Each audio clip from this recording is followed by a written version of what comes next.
I'm going to explain how the sell your soul process works, and then you can apply it to the people you see who are famous to decide whose soul has been sold and who still owns their integrity and sovereignty.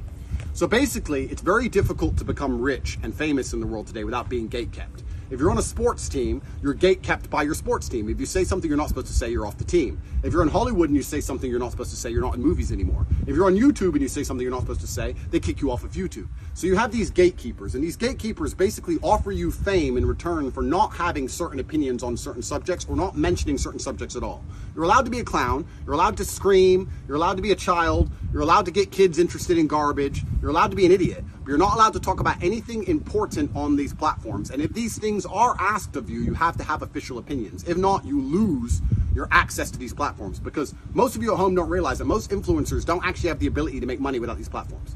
I'm a businessman with influence. I'm not an influencer with a business. Therefore, I can be canceled and I'm still financially free. The average person who needs their YouTube, without their YouTube, nobody gives a shit about them. When Don Lemon was taken off CNN, nobody gives a shit about him. If a big YouTuber gets canceled, nobody gives a shit about them. If you lose your gaming contract with Kick or Twitch or whoever, nobody gives a shit about you. You don't have actual influence. And this has been proven endless times. So it's very difficult for these people to lose these platforms because now they need to get a fucking job, which we all know they're not going to do. So they sell their soul in return for money. And the only reason they're famous is because they're propagated and pushed to the front by these platforms in the first place. Because standalone, they don't have any genuine pull or influence because they're not that interesting. So primarily, most people are gatekept, and they know that if they lose that contract, they're toast financially, and they're also toast for their fame, so they shut up. If you are well known without being gatekept, and there are a few people who have done it, who've become monumentally famous and well known without having a gatekeeper of any kind, without having a sports team or a manager or a producer or a platform or one of these things that promotes their fame. What happens is they come along and try and put you under a gatekeeper. So they'll come along and they offer you money initially. They say, listen, we're going to pay you $55 million. You're going to be more famous than ever before. You're going to get more views than ever before. Plus, we'll give you this guaranteed amount of money. But to make sure we don't rock the boat, you have to have official opinions on X, Y, Z, or not mention X, Y, Z. And these things are basically the same things you see in the ESG scores. You're not allowed to talk about Israel, you're not allowed to talk about LGBT, you're not allowed to talk about the vaccine, you're not allowed to talk about trans, you're not allowed to talk about these certain things because they don't want to upset anyone. But basically what they're trying to do is neuter you. You sell your soul and you shut up and you don't mention certain subjects. If you say no to the money, which bothers them a lot, because most influencers can't make money without these platforms. So when you say, I don't need your money, they're very, very confused as to why you don't want $50-60 million. Once you say no to the money, it becomes a protection racket.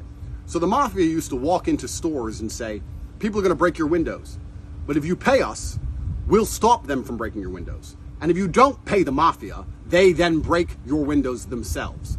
It's exactly the same. They come to you and say, we have the leading PR firms in the world, and we have the leading legal teams in the world. So let's imagine something happened to you, Andrew. Let's imagine you got in legal trouble. We have the best lawyers. Let's imagine something happened to you and the media started saying you're a bad person. We have the best PR team. And what they're basically saying is, once you're under our guidance and protection, we sponsor the media.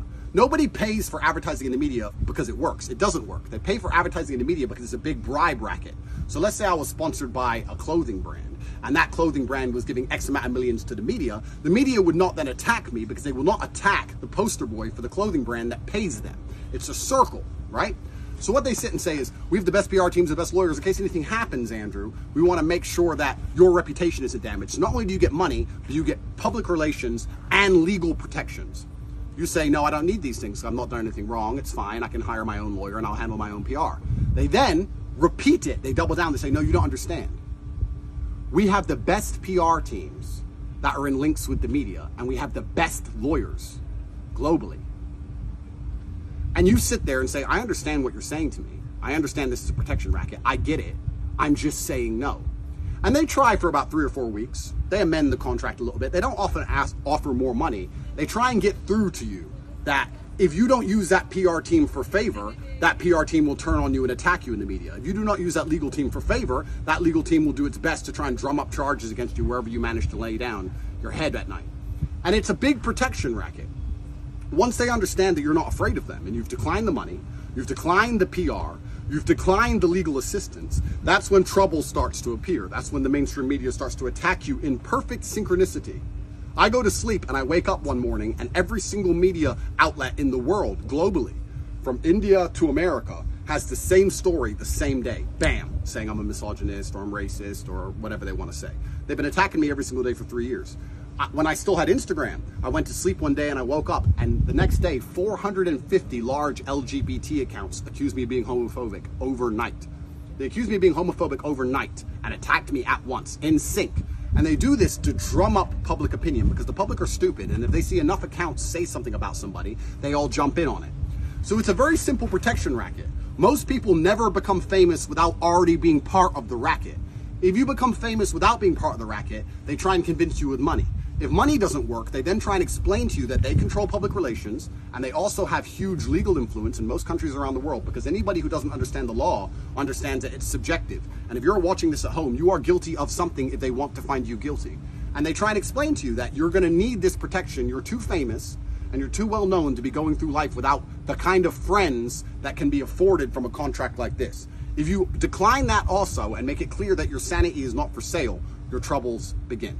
So it's very interesting, because when you look at somebody, if that person happens to be afraid of criticism, if that person doesn't like getting attacked online, if that person can't handle negative articles about them, if that person is weak mentally, as soon as they get hated, they start to break down, be sure they sold their soul, because they've had a conversation with someone who's promised them that they can fix that. And the only place they can't really fix it is on Twitter, because people still have a degree of free will and free speech on Twitter. But in the news and these other places, they'll start to say good things about them. Plus, they'll be financially secure, so they can sit in their room all day hiding from the world because their bills are paid while they have their little mental breakdowns.